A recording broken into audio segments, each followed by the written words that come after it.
A 94-year-old former president, just indicted for murder by the United States. An island 90 miles from Florida, plunged into darkness for 20 hours a day.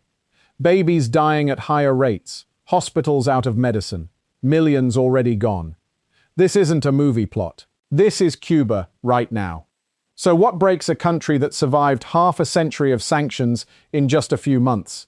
And here's the question keeping both Washington and Havana up at night. Who takes over when the last embers of the revolution finally go out? Stick around, because the ending is going to make you rethink everything you thought you knew about Cuba. What happens next for Cuba? Capture? Collapse? Is that really the only option left on the table? Few countries on Earth capture the spirit of the Cold War quite like Cuba. If you had to name one nation whose political weight massively outstrips its actual size, Cuba tops that list, every time. Because of simple geography, sitting right next door, Cuba and the United States have always been tangled up economically. Back during Prohibition, this island was the getaway for American tourists looking for a drink. Just 90 miles south of Florida, sitting at the heart of the Caribbean, Cuba has long been treated as a strategic chess piece by Washington's rivals. The US slapped a sweeping trade embargo on Cuba right after the 1960s revolution. And it's never really gone away. The country is still run by a single party, the Cuban Communist Party, which controls the legislature, the military, every corner of society. But the socialist ideal that gave birth to modern Cuba? It's running on fumes. Literally. Cuba is living through one of its worst energy crises in decades. By mid-May 2026, the country's own Energy and Mines Ministry admitted it.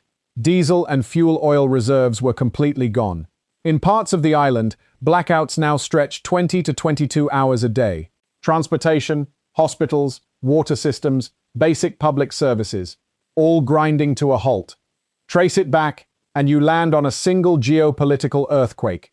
The US intervention in Venezuela in early 2026, when American forces captured President Nicolás Maduro and his wife. Venezuela had been Cuba's cheap oil lifeline for years, a legacy of the alliance Fidel Castro built with Hugo Chavez back in the early 2000s. The moment that pipeline shut off, Cuba was exposed, fast. Russia and Mexico used to fill some of the gap. But by late January 2026, the Trump administration threatened sanctions on any country still selling oil to Cuba. Mexican President Claudia Sheinbaum decided it wasn't worth the risk to her own economy, and pulled back. By February, the US was actively blocking oil tankers headed for the island, squeezing companies like Mexico's state-owned Pemex directly. The human cost keeps climbing. According to a UN Human Rights Office report from June 2026, infant mortality in Cuba has risen to 9.9 per 1,000 births. Survival rates for childhood cancer have dropped to 65%. Food production is down 60%. Medicine supplies sit at just 30% of normal levels. Garbage piles up in the streets of Havana because the collection trucks have no fuel to run. International flights keep getting cancelled for lack of jet fuel, gutting tourism, the backbone of the Cuban economy ever since Obama's historic 2016 visit. Official inflation for 2025 was reported at 14%. Economists estimate the real number is closer to the pandemic-era peak, around 71%. The famous ration book, the one that used to guarantee every Cuban family a set amount of rice, chicken, and eggs, it's collapsing. People say the goods are technically still on the shelves. They just can't afford them anymore. Right as the crisis hit its breaking point, on May 20th, 2026, the US Justice Department dropped a bombshell, an indictment against former Cuban President Raul Castro, now 94 years old, along with 5 other former Cuban military and intelligence officials. The charges, their alleged role in shooting down 2 civilian aircraft belonging to the group Brothers to the Rescue over international waters on February 24, 1996. 4 people died, 3 of them American citizens. For the first time in nearly 70 years, senior Cuban leadership is facing criminal charges on US soil for an act of deadly violence against Americans. This case has been 3 decades in the making. Miami prosecutors first drafted an indictment back in the 1990s, riding the momentum of the Manuel Noriega conviction in Panama.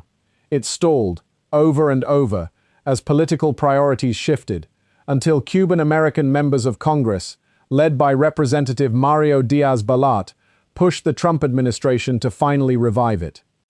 Havana's response was swift and furious. President Miguel Diaz-Canel called the move a baseless political stunt, insisting the 1996 shootdown was legitimate self-defense, and praised Castro as a national hero. Meanwhile, U.S. observers see this indictment doing double duty, pressuring Cuba into economic reform and laying the legal groundwork for a possible operation to capture Castro, similar to the one that took down Maduro in Venezuela, though officials close to the White House say a military move like that isn't imminent. At least not yet. In the middle of all this chaos, plenty of people are looking for change, and some are seeing opportunity. More than 2 million Cubans now live abroad, carrying a genuine hope of seeing their homeland prosper and take a different path forward. Instability is nothing new for Cuba. The island buckled in the early 90s when the Soviet Union collapsed and Cuba lost its economic patron overnight. Then came the alliance with Chávez's Venezuela, which propped Cuba up for 2 decades, cheap oil in exchange for Cuban doctors serving abroad. At one point, more than 24,000 Cuban physicians were working overseas, bringing home over $4 billion a year for the state. This time, though, Cuba's usual allies, China, Russia, Iran, Venezuela, seem either unwilling or unable to ride to the rescue. Meanwhile, Vice President J.D. Vance and Deputy Secretary of State Christopher Landau spent late June 2026 hammering the same message in public. Cuba is a failed state, and its government must enact real economic and political reform immediately, or face far worse consequences. Under pressure, Havana has been forced to loosen its grip on private business. In recent months, the government pushed through a wave of reforms: tax breaks on solar panel imports, permission for Cubans living abroad to open small businesses on the island, looser rules on distributing farm goods.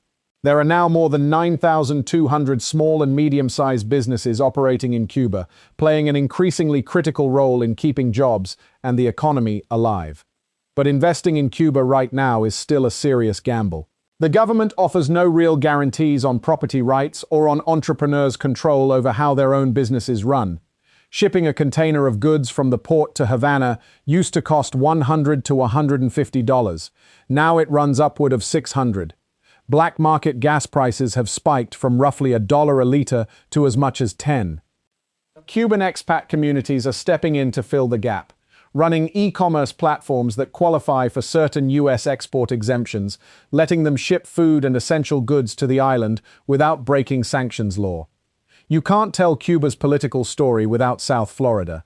Secretary of State Marco Rubio, born in Florida to Cuban parents, has long been the face of the hardline approach to Havana.